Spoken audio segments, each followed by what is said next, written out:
Okay, welcome, Dr. Sabrina. I'm really excited to chat with you today about a very specific topic that I have had the pleasure of hearing you speak of in real life. And in March, for our online community, we did a deep dive into ancestral healing from an Ayurvedic perspective and the Tarpana ritual. So I would like for you to introduce yourself and what you do and how the healing of our ancestors and our genealogy plays into your work at Mind Body Medicine, but then also with therapists. I know you just gave a talk about it this weekend, so I'd love to hear from you and get your wisdom. Oh, thank you. Thank you for inviting me, Pleasance. I appreciate it. Yes, I love you too. So, so I am a therapist. I've been in private practice for over a decade, probably about 12 years I've been in private practice, but I've worked in our field for 30 years. It's been my entire life. It's been my vocation. And so for the past decade, I've been a faculty member with the Center for Mind Body Medicine. And through our work at the center, we basically, in a nutshell, we teach people how to come to a place of inner peace. And in that process of inner peace, learn to take care of themselves, to answer some questions that may be unanswered, to learn to navigate their nervous systems, to understand their physiology, and understand that there's no separation between the mind and the body and the spirit. That every person plays a role in that interaction between the mind and the body and the spirit. So much of what I do now, travel with the center as an international trainer, but also what I'm really passionate about is my role as a teacher, as a mom, as a peace builder. So when we think about ways to come to peace, we have to first start with ourselves. And the best way we can do that is to deepen our understanding of ourselves. So I practice Sufism. And one of the core premises of Sufism is when you know yourself, then you know what you worship. And I hear a little... You can hear my dog. I know he's always barking on this. So. Okay. I was going to say, I hear a happy being in the background. Sometimes I try to walk away from him. So if you see me walking, it's just me walking away from him. He knows your deal. He's trying to follow you. Yeah, exactly. So, I mean, that's what I do in a nutshell. And why is the ancestral work so important to our own healing? Because when I bring this up with people or we start to dig into it, this is not mainstream practices, meaning, I was in therapy for 20 years and never really had a therapist bring this up or especially around the pain and trauma of our Jewish line or my maternal line's pain and trauma. Again, it seems to be coming out as a practice more and more. And I'm so grateful because it's so profound. Well, it is profound and it is important. Now, interestingly enough, when I was in social work school, we were taught how to draw our genogram. And we had to draw our entire family. Wow. And it made perfect sense, but it was really, we drew it just so we could know how to have our clients do it. And we looked at it as a tool for symptomology. So this person has this terrible mental illness, and it's because his father was an alcoholic and his father was an alcoholic and their father was an alcoholic. And the whole purpose of it, my perception at that time, was to look at it from a lens of what's wrong, which is how Western medicine looks anyway. The majority of Western medicine is always looking at what's wrong. Let me zoom in on that symptom and let's address that symptom. And I tend to look at the genogram, and when I say genogram, it's basically a diagram that looks at looks at your family through your lens. Mm-hmm. And so two people from the same lineage, while you may have the same family tree, you won't necessarily have the same genogram. Mm-hmm. Because what's important to me might not be important to my sister or my brother or my mother. Mm-hmm. The other piece about it is that it's always, it's an alive thing. It's totally alive. Mm-hmm. So when I guide someone into drawing out their genogram, I want them to look at it through the way they are right now. So if someone's struggling with something, or if someone's trying to master something, or if someone is super excited about something, the genogram can give them answers on, wow, how did I even end up understanding this about myself? Or how did I end up in this career path? How did I end up with this man? How did I end up with this woman? How do I keep repeating these patterns? Oh, there's the pattern right there. Oh, I see. She did that. He did that. I think I'm going to figure out how to change that pattern. Did they change the pattern? No, they didn't change it. Okay, I get to change it. Yeah. Yeah. It's so powerful as a visual. And when I did it at the training in October, it was so funny to watch my response and reaction. Like I was the observer and I was watching my ego just be really angry. I really wanted to know exactly how to do it. And I was mad at Dr. Carroll for giving us a small piece of paper because I wanted a big piece of paper. And I kept looking up and looking around. And I think what was happening was this, like, trying something new and being uncomfortable and wanting to figure out how to do it right or wrong, and realizing that there's no such thing because it's more about your own interpretation and trusting that. And the first time you do something like that, that trust is really important, to know that there isn't a right way or a wrong way to do it, because it's really about picking apart the elements that are most relevant at that moment, because you can do them multiple times. And in January at our Nourish retreat, which was our like intuitive eating and food and Ayurveda retreat, we did geneograms that were themed on our history of food in our family. There you go. And that was so different and beautiful and emotional and amazing. So also using it as a tool for a variety of themes and topics. Right. Oh, so cool. It is. It is. What do you think? Okay, so you're doing a lot of international work and you live in Baltimore. And so you have a lot of Baltimore work also. What are the commonalities and differences that you see right now with human beings on this planet and the stress and the distractions and things like that we're going through? What are the things that are in common? What are the things that are different? So there's a lot in common, even though we are living under the illusion that there's not. Everywhere I go, people are feeling a sense of disruption, uncertainty. There's a lot of fear of the unknown. People are afraid of what Mother Nature is capable of. And people are afraid of what other humans are capable of. And that is the theme everywhere I go. I go into places overseas and across the country that have experienced natural or man-made disasters. And when I say man-made disaster, I'm talking about mass shootings. And I view those as acts of war and terrorism. And our country is besieged by these acts.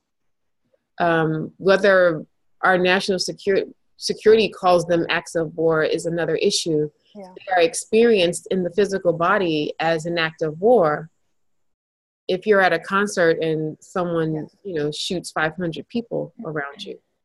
And so what's happening abroad and what's happening here are very similar. People are afraid of each other.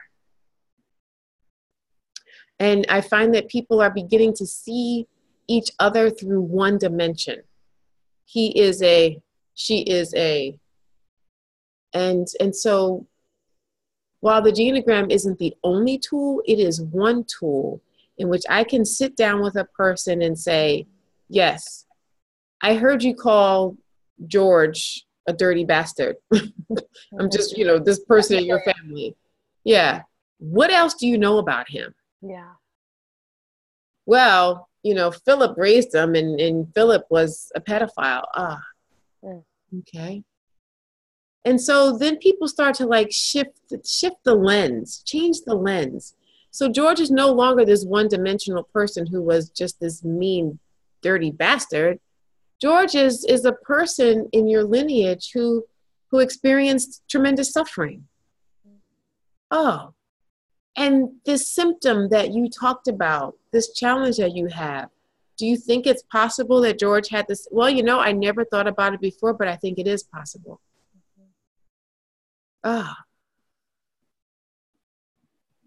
So when you're able to shift that perception of the person in your family, it expands your lens of how you see yourself and how you see the rest of humanity. And so I always have a hidden agenda in any exercise I do with anybody. And it's to change the picture and change the voice.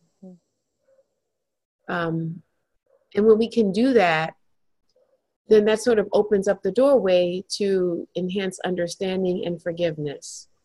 And it doesn't mean that this behavior or this thing that happened in your family was okay. Mm-hmm.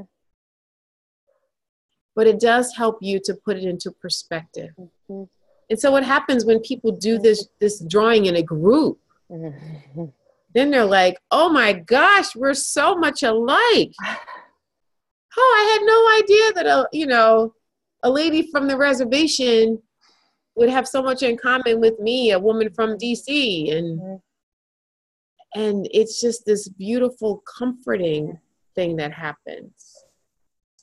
And so to sort of wind into the beginning of your question is, I find that people are stuck in a huge misunderstanding. Mm-hmm. And the genogram helps people bring light to that misunderstanding. Mm-hmm. I totally agree. And it's fascinating to see it in a variety. You've done it with lots of different groups now over the years. So you've seen it over and over. So you get to see those patterns. I've only been doing it for less than a year in a few groups. Mm-hmm. And the patterns, the thing that stood out to me the most was the amount of alcoholism in families that we don't talk about, as a culture, and we don't bring up, and it's very shameful and it's very hidden. So that was one thing that I noticed after doing all the groups, was how much alcoholism was so prevalent. Which then, of course, there was abuse in a lot of those same lines, but mm-hmm. also just the alcoholism was a piece that is, again, something legal, something a lot of people participate in, that was really, really hurting families. Mm-hmm, mm-hmm. Can you talk a little bit about how you see, you said, you sort of touched on this, and I want you to go deeper with how currently in Western medicine, we're looking at the symptoms and what's wrong, mm-hmm. and we deal with that. And from this perspective, there's a deeper invitation to look at our history and to invite them in to help us to move forward. Yes. And mm-hmm. to work with our history and our people and our strengths and mm-hmm. bring them into this life in a positive way. Can you talk about how you do that? Yeah, that's exactly what I do. Yes. That's the premise of my book. Woo! Which is gonna be born. Yes. It is the premise. It's looking at, when we start the genogram, we start looking at where's the trauma, where's the addiction, where's the chronic illness, where's the cancer, where's the migraines, where's the rape, where's the this, where's the that, and all those are real. Yeah. And then I want people to look at, okay, all this happened to this person. What is good? What was a strength in there? How did they overcome it? How did they move past it?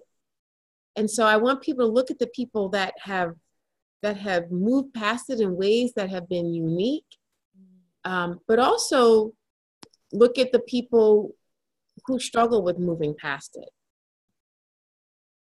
and what was their strength, and what was courageous and good about them in the midst of that. So my book, is about my grandmother, and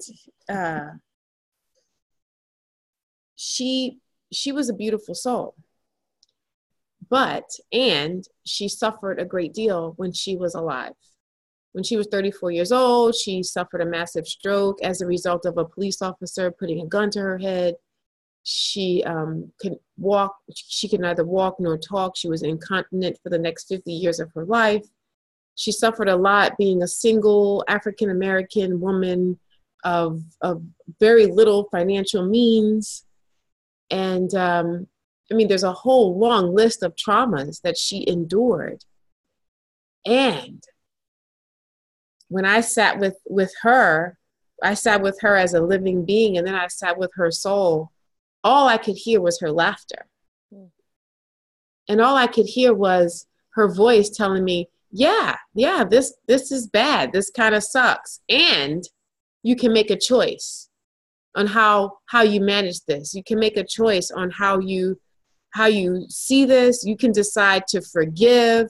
You can decide to move on. You can decide to love anyway. You can decide to be a harsh, heartless person who can't walk, or you can still bring in the light through a language that transcends what you're able to emote from your throat. And that's what I learned from her. So I use her as an example into my heart when I'm working with someone else. All right, this person struggled with a lot of illnesses. This person struggled through all of these horrible, horrible life experiences. And what grew out of that? What did they teach you from that? What did they learn themselves from that? And so people start to say,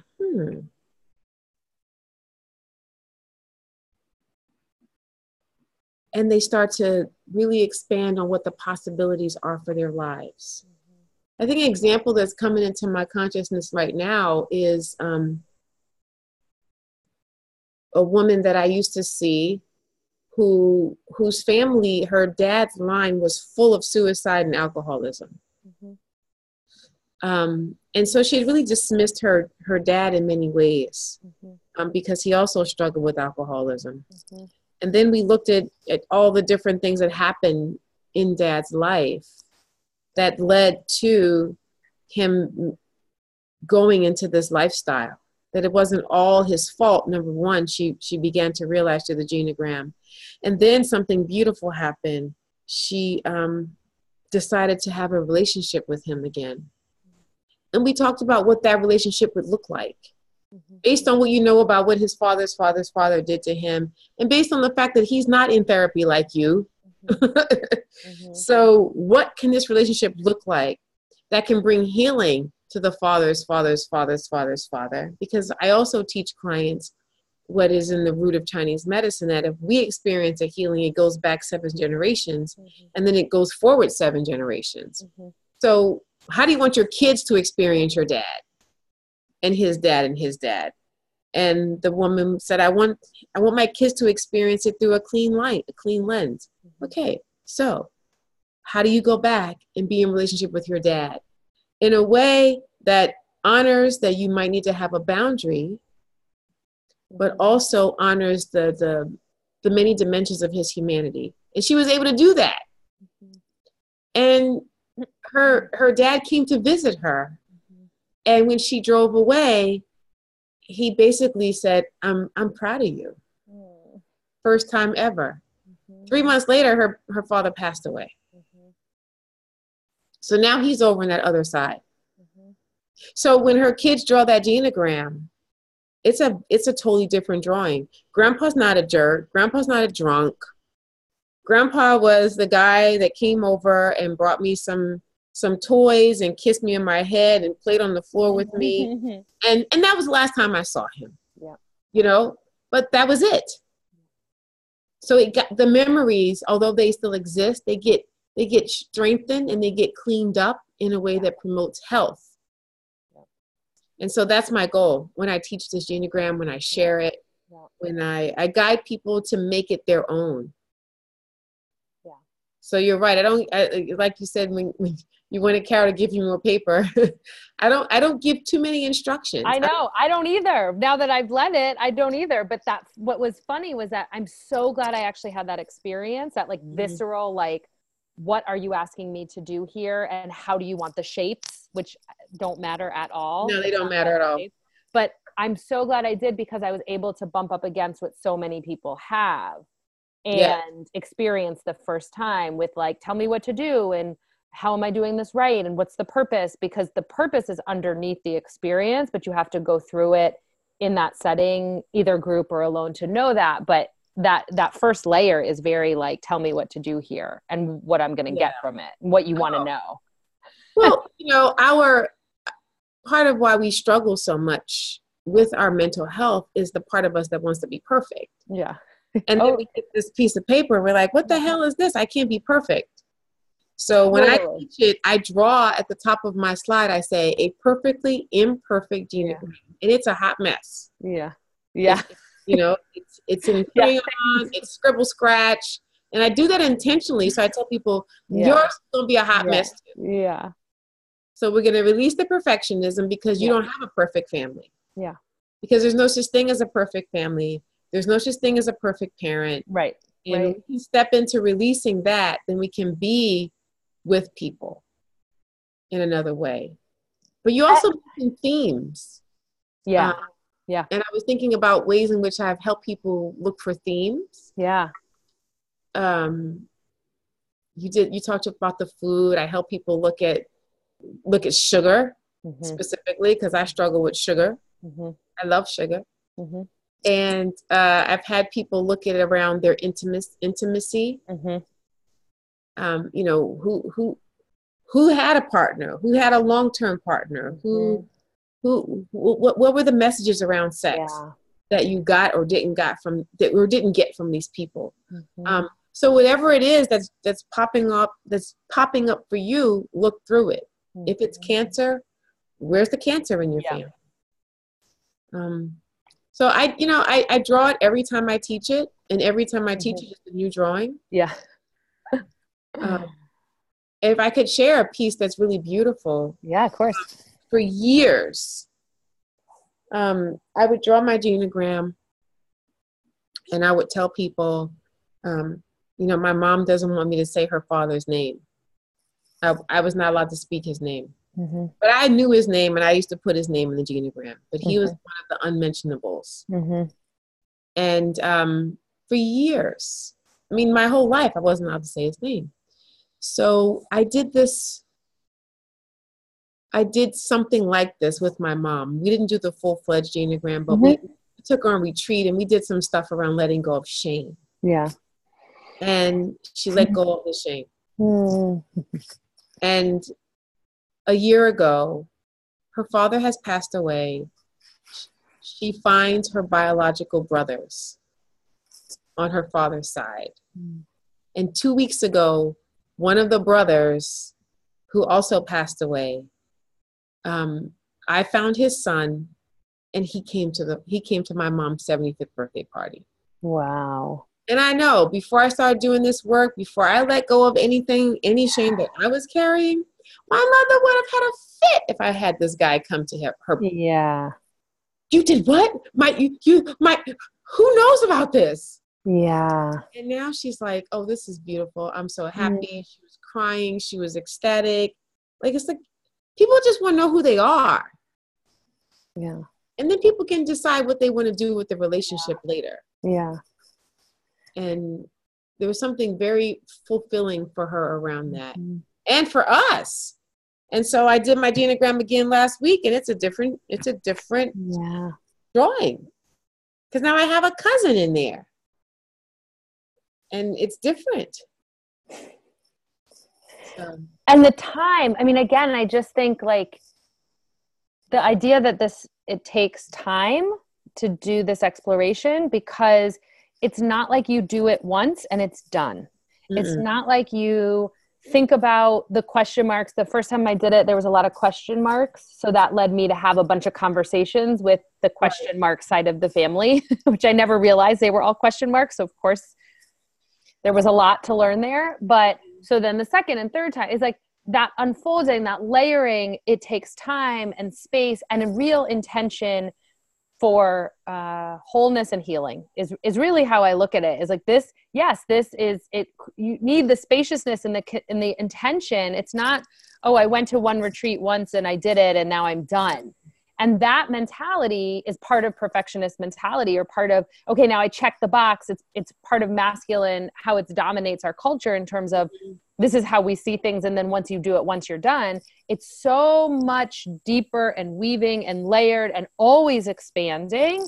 And I just like to remind people of that, because a lot of times people will say things, I know you get this all the time, is like, oh, I just want to be where you're at. Mm-hmm. Or you're further along than I am, or you're doing more. I want to be where you are. And for me, I'm like, really, where am I? Because I'm just learning new stuff every day. I don't know how you could get here, because I don't know where I am, except that I'm like, whoa, I'm curious. Whoa, that's interesting. Wow, that's different. You know, what do you think about that? Oh, I get that. I get quite a bit of that. And I also get, what I get more of is a level of impatience. Totally. That's related to that. Yes. You know, people are impatient with themselves. So like, I want to be where you are. Yeah. Knowing that I'm a complete and utter work in progress all the time. But also there's this idea, well, I should be done with this. Yes. I shouldn't even be talking about this anymore. This should be so resolved and I should be happy by now. And part of what I have to let people see is happiness is a state. Mm-hmm. Sorrow is a state. Joy is a state. Ecstasy is a state. And so the work is not the elimination of the sorrow around what happened. The work is to make room for joy to come in and sorrow to come in, and joy and sorrow and happiness, and let all of them come through without being impatient around your own individual, unique and glorious process.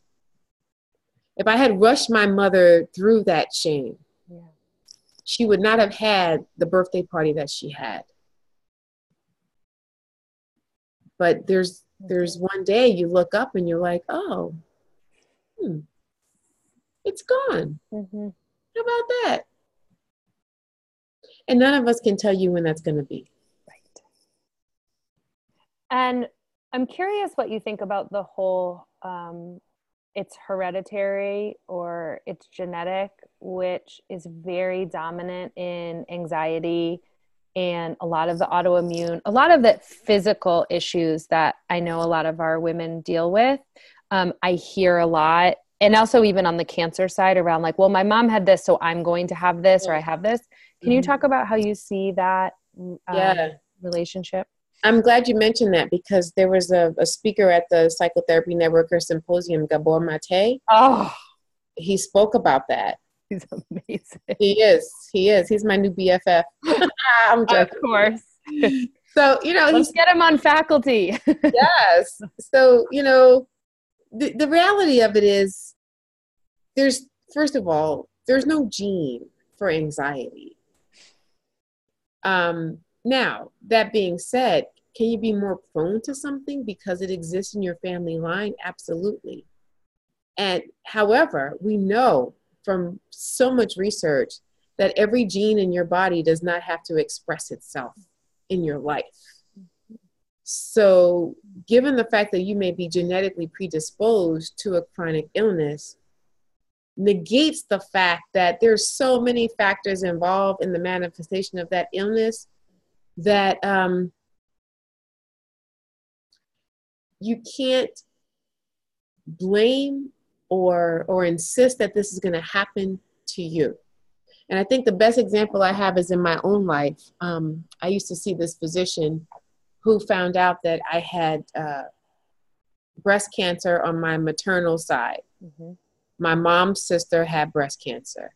And, she's doing a basic intake and she's asking me questions. And then she finds out about my mother's sister and she starts freaking out.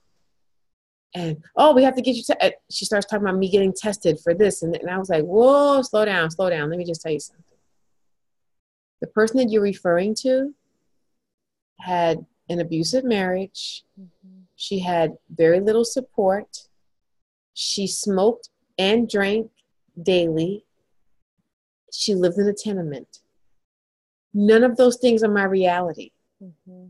I am not going to start jumping around getting tested for something that has not manifested in my body at all. Mm-hmm. And so she backed down. And eventually I ended up finding a new physician because she wanted it to be all about this one individual in my family line instead of looking at me and even asking me questions about other factors in my life that could contribute to this potential predisposition, but didn't necessarily mean that it was mine. So that's what I encourage my clients to do, to not dismiss how they feel, not to dismiss genetics, but also see themselves through multiple lenses, mm-hmm. and to not let other healthcare providers dismiss them either. Yeah, I think one of the best examples I also have for genetic is African American women tend to be larger than just regular, whatever regular means. I don't know my I mean, like you're women of European descent, that have been in this country for hundreds of years, like African American women. Yeah. So, a woman I used to work with, she got her medical chart from her doc, and the chart, African-American woman, obese, obese, obese, obese. And I said, is this really who you want to be your doctor? Yeah. And we did her genogram. And I said, let's take this back as far as we can go. And we took it back to the daughter of a slave. Mm-hmm. What were the strengths that allowed a daughter of a slave to even exist, to even be born? Like, what did those people carry? And she said, oh, they must have carried weight. Oh, yeah, how about that? They carried weight. Mm-hmm. So you are the result of a people who survived because they carried the most weight because they were starved for 3 to 6 months in the hold of a ship. Mm-hmm. She's like, oh, I didn't think about it like that. Right. So don't let this person that sees you one time dismiss you as a fat girl, mm-hmm. without looking at you as a total human being. And I say fat girl in quotation marks, because she really wasn't obese. She was just larger than the chart. It hadn't taken into account all of the other factors. Right. And so, the genogram moves us away from quantifying our lives, mm-hmm. to qualifying it. It's qualitative data. It's not quantitative data. Mm-hmm. And it's important information.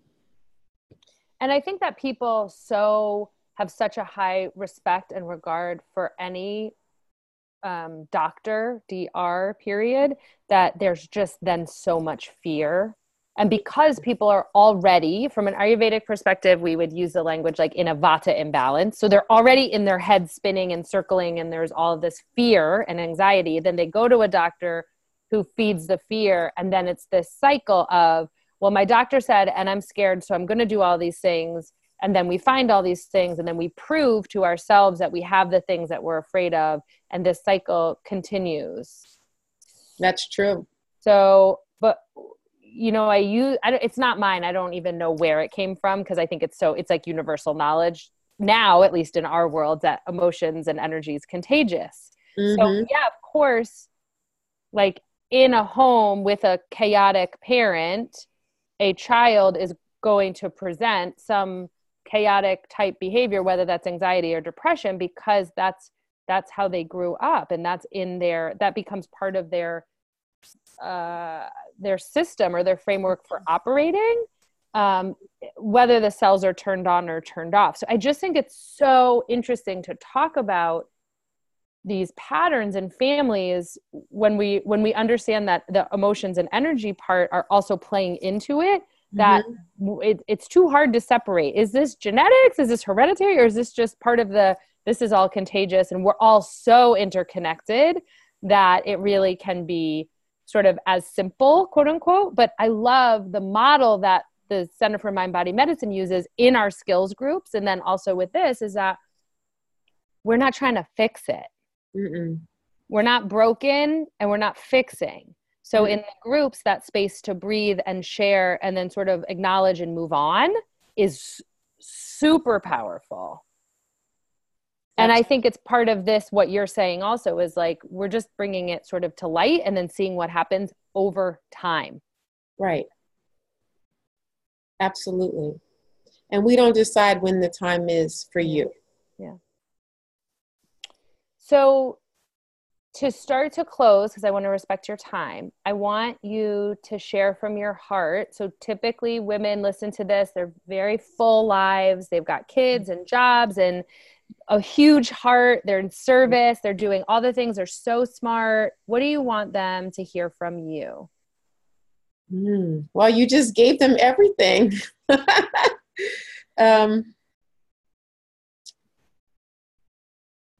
I want them to know is probably what my big mama would want them to know.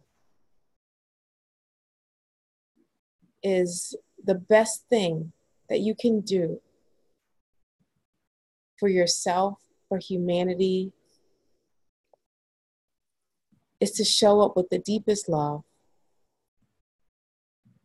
to be completely comfortable with every mistake, and to laugh from the bottom of your belly every single day. And be all those great things that Pleasance said you are. I like the laugh one. Sometimes I find it challenging. And so I've been doing trying to watch a lot of comedy because the world is so intense and I'm very in it. And so I'll watch comedy, but a lot of times I don't even think it's that funny. So I try to fake it a little bit just to get the muscles working sometimes. Yes. So. Yeah. That's okay. That's okay. I do the same thing. So I take it seriously, but not so seriously where you lose sight of your playfulness. Absolutely. Right? Yes. Absolutely. Where can people find you? They can find me when I'm not somewhere else. I'm in Catonsville, Maryland. Okay. They can find me at, I'm going to spell my name because it's an interesting last name. It's drsabrina.com. It's DrSabrina. My last name is spelled NDIAYE.com. And I work at theheartnest.com. And they can call me, or they can email me, Sabrina at theheartnest.com. I'll put all of those links in. Fantastic. And I just want to say thank you for all of the work that you do. Pleasance. Thank you. You're the best. And that book is coming out. And it's I know coming. it is. Oh, yeah. A whole new wave of excitement and high demands from my genogram to hurry up. So, those texts better text you every day now. Yes. When's it coming? When's it coming? Don't stop. Don't stop. In the future, I'd like to invite you back, maybe in the fall when you're done with the book or another period when you feel, to talk specifically about working with men and how we can help our partners. And you and I have had specific conversations around helping white men. And that also, I just want to put sort of a pin in that because I think it's really, really, really important. And I don't think enough people are talking about it. Maybe they are, but it's through ads or commercials or commentary. And I just want to have a heart conversation around that. That's beautiful. Be open to that. I would love that. Okay. I would love that. Thank you so much. Thanks for having me. Thank you, baby. I hope to see you in real life soon. Absolutely. That's the goal. Okay. Bye. Bye, everybody. Thank you.